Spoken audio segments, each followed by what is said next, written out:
another very interesting topic of this chapter, human health and disease. Immune system in body. It is a very much interesting and very much useful chapter for us for both exam as well as for personal life. How it is, I am just helping you out. Immune system in body, that means the basic places where your immunity is going to just arise in the form of WBC, lymphocyte and other kind of cells, and where does this army just is going to get stored so that it can work for you in case of any kind of infection or whenever your body needs support from the immune system. For it, first of all, lymphoid organs are mentioned. Lymphoid organs, here it is given, it is that place where origin or the maturation of lymphocytes occur. Origin or maturation and proliferation of lymphocyte occurs. Origin means they will form by the differentiation of certain cells. Then maturation means they will grow in certain size so that they can act over the antigens or the foreign particles. Then next thing is given here, proliferation. Proliferation means they will become active also at that time. After maturity, they will become active to fight against the any kind of allergens or disease causing agents, antigens, all those things. Here you have to just memorize two things. There are two kinds of lymphoid organs, primary lymphoid organs and secondary lymphoid organs. If I am just talking about primary lymphoid organs, so the place where at first lymphocytes will just get matured or they will form, that is the primary lymphoid organ, and where the secondary lymphoid organs are those places where the lymphocytes will be transferred in order to just do its function, that is to provide immunity to the body. Primary lymphoid organs involve these two things. Bone marrow. Bone marrow, you know, it is a fluid which is present inside all the long bones, like in your thigh bones, also in the center of bone. It is present. The bone marrow is there. The next is the gland. What is the name of that gland? Thymus gland.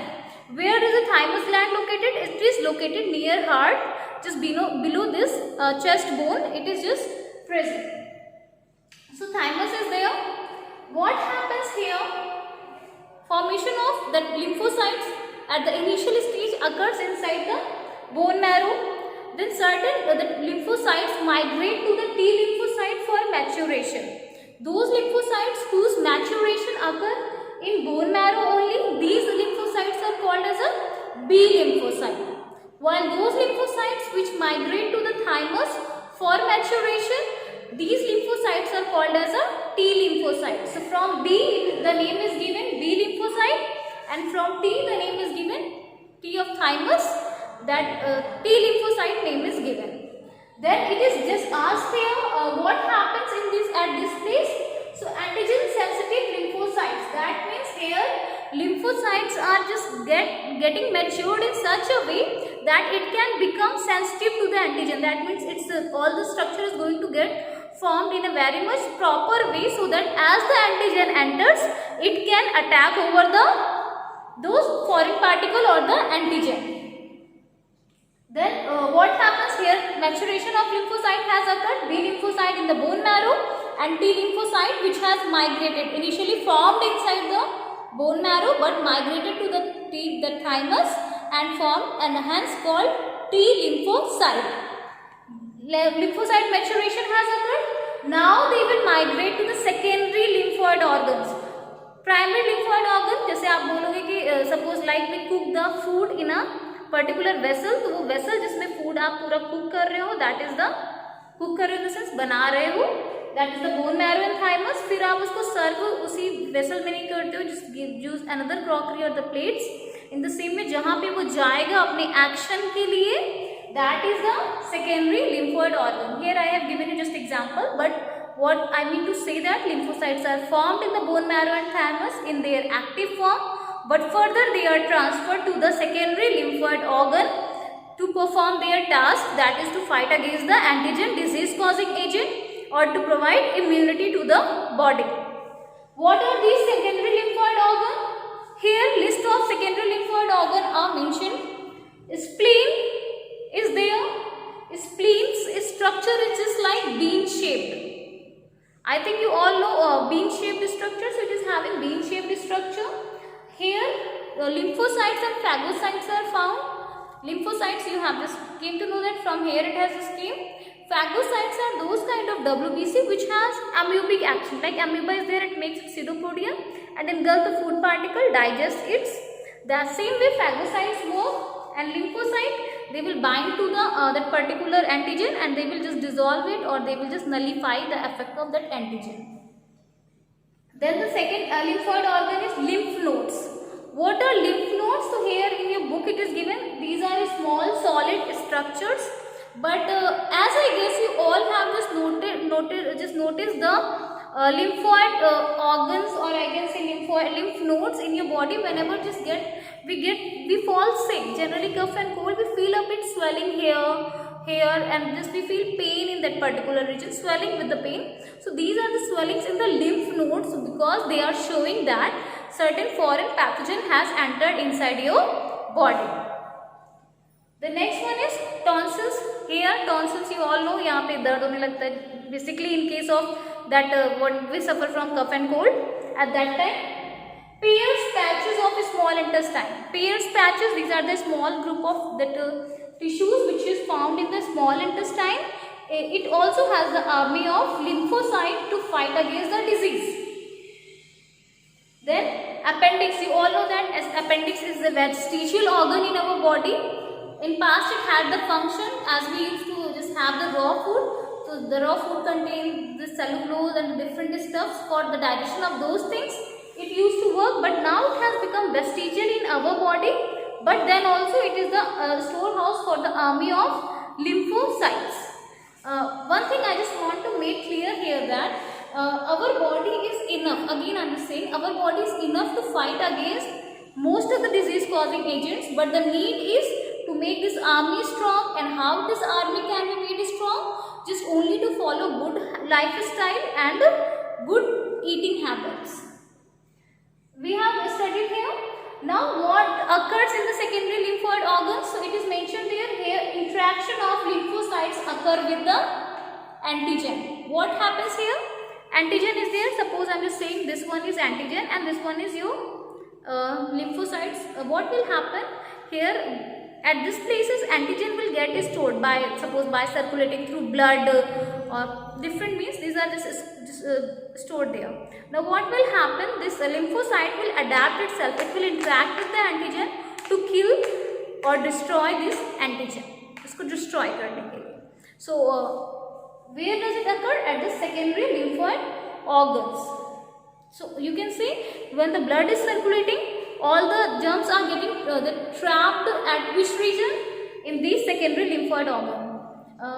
One thing I would like to tell you here, spleen is also graveyard of RBC. That means all RBC go to this spleen, where after the completion of the lifespan of RBC, they are just destroyed.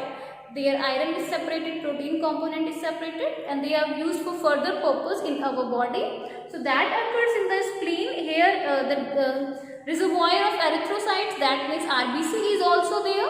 So you can see in the spleen extreme blood is going, so filtration can occur through blood of that antigen, which will in turn get dissolved or get killed by lymphocytes. The same is with the lymph nodes. I think in class 10th you all must have studied that, but I am just helping you out. What happens? It is your blood vessels. Okay, this is your blood vessels. What happens? These are the cells around the blood vessels. Cells hai. Now what happened? You all know that because blood vessels are there certain gap could be there in that blood vessels. Like अगर आप terrace पे पानी भर के रख दो तो after 1 month what happens? Certain water starts seeping from the terrace. The same way here, what happens? Liquid portion, you can say plasma, starts seeping from that. Apart from that, certain WBC, not all, certain WBC also escape from that. This plasma is having that liquid portion of the blood. It oozes out, that means risk ke bahar aana. Plus that WBC also just comes out. Now what happened later on? They enter into the different veins of the system, different flowing system, or you can say जैसे blood vessels होती है वैसे vein system. And here this liquid is known as lymph. ये जो liquid था, certain nutrients थे, water था, which has oozes out from the blood cell. Now when it has entered into the new circulatory system, it is known as lymph, and the WBC which has escaped, these WBC are known as lymphocyte here.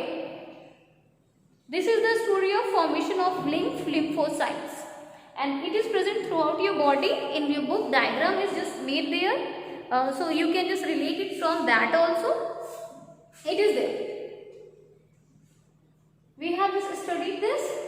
It is the way how immunity is provided to our body. One more thing is mentioned in your book, that is the MALT. M-A-L-T, MALT. MALT means mucosal associated lymphoid tissue. In your body, in most of the portion like respiratory tract, digestive system tract, genital tract, what happened? The layer of mucus is there. What is the function of that layer of mucus? That layer of mucus is having that lymphocytes, and whenever any of the germ or disease causing organism is going to enter, it will destroy that organism. And now here you can see how intelligent our body is. As we are breathing, germs can enter in our body. As we are continuously speaking, germs can enter in our body into different tracts. So that's why, to protect our body from these infections, our body has adapted such a measure. One more thing is mentioned here, 50% of most of the lymphoid tissue are found in this MALT region. Wherever MALT is there, it is comprising 50% of the lymphocytes of your body.